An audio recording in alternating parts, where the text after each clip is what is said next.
Per la terza e ultima batteria, in corsia 2, Giovanni Masgon. Alla 3, Pietro Edoardo Mosca. Alla 4, Andrea Miron.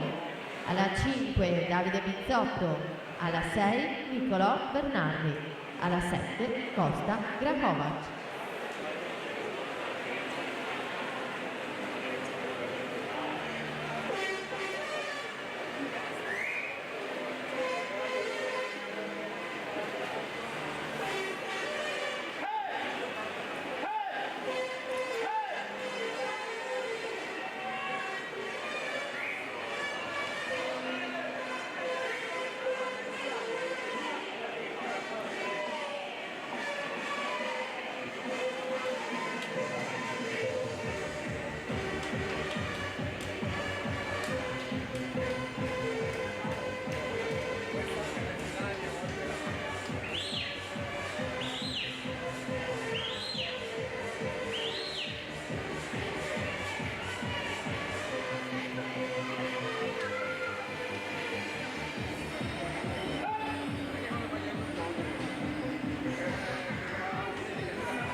Nicolò Siben 2:38,10 alla vittoria di questa seconda batteria del 2006, quindi attendiamo l'arrivo di tutti gli atleti e ci siamo pronti con la terza e ultima batteria.